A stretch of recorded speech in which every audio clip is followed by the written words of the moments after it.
Rates are coming down. Are you ready to refinance? Follow this 7 steps. Step number 1, you need to know what your credit scores are. You have to have as high of a credit score as humanly possible. The goal is to be somewhere over 780. Hopefully you're in the 700s, but if not, don't despair. There are still things that can be done. When was the last time you had your credit score checked? When was the last time you actually looked at what's on your credit? Because typically people only look at their credit when they're trying to buy a home, a car, and that's about it. Check your credit first. I've posted multiple videos about credit, about how Credit Karma is inaccurate, how the bank credit apps are not really where you want to look. But for this specific exercise, and as part of your refinance plan, yes, you can actually check Credit Karma, although I would suggest that before you do that, you actually check something like Experian.com or your bank credit card apps or your bank app, because that will give you a better result or more accurate result than Credit Karma would. But at least it gives you a ballpark idea of what your credit scores are like, because sometimes you didn't think you missed a payment. You thought you were paying everything on time. And then lo and behold, you go to apply for some kind of financing and your credit score is in the toilet. Could have been a missed payment. Could have been the debt utilization. Who the hell knows? Not important. Check your credit first, because that will drive your interest rate and that will affect how much you can save on a monthly basis. Step 2, watch market interest rates. Not your local bank's websites, not your local credit union's websites, not Bankrate. No, hell no. Google them. Google and see what the current interest rates are. And the bigger the spread, i.e. the difference between what you have in your mortgage now to what the market rate is, the more savings you could realize. The posted rates, keep in mind that the average rates are just that. They're average market rates, taking everybody's credit scores into consideration. It doesn't mean that you will get that rate, but it does give you an idea of the mortgage rate trend.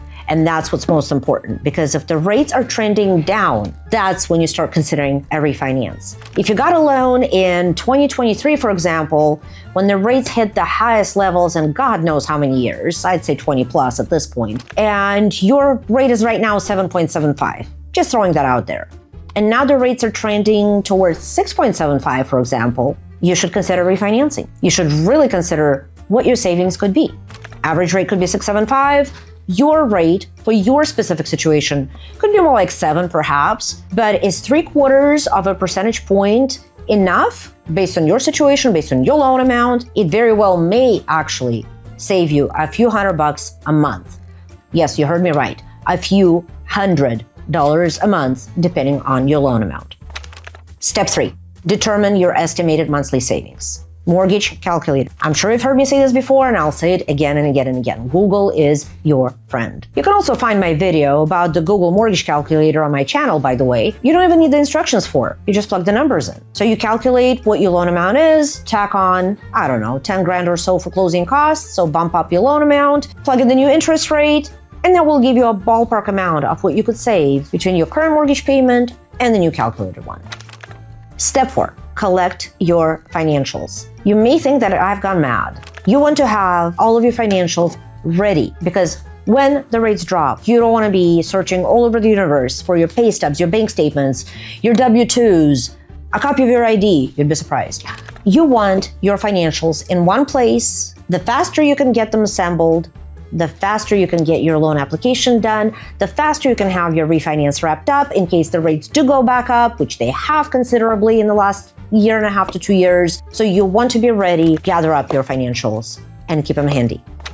Step 5, choosing the lender. Choose a lender carefully. The lowest rate does not equate the best option. The lowest rate does not equate the cheapest refinance, and the lowest rate does not equate the biggest savings. They could take 3 months to get your refinance done versus somebody with a slightly higher interest rate and better customer service and a 30-day turn time on the closing. Because the faster you close, the faster you can start saving money monthly. The longer it takes, the more you're risking missing out on the rate as well. So choose your lender before you actually make your loan application. That, my friends, is perhaps the most important piece of information that one could ever give you. If you're running all over the universe, applying at multiple institutions, eventually your credit score will suffer, especially if you don't complete that refinance process with a multiple of them. So choose your lender. before you actually apply. Step 6, make your loan application. This one, shortcut for you. If you go back to the original lender who got you into your current home and your current mortgage, it's easy. They should be able to copy your application just on your request. So all you have to do is go back 2 steps and provide your financial. If you're going with a whole new lender, then make your application and once again, go 2 steps back. Having your financials handy helps you in completing that loan application in the most accurate and fastest way possible. And the final step, your loan officer, your financial professional, will review your options with you based on your application, based on the information you have provided. And once you determine what is the best option for you, all systems go, your refinance is off to a running start, and you can start counting days down till a closing date and starting to save on a monthly basis. So here you have the 7 steps to a successful, easy, clean refinance process. DIY, go for it.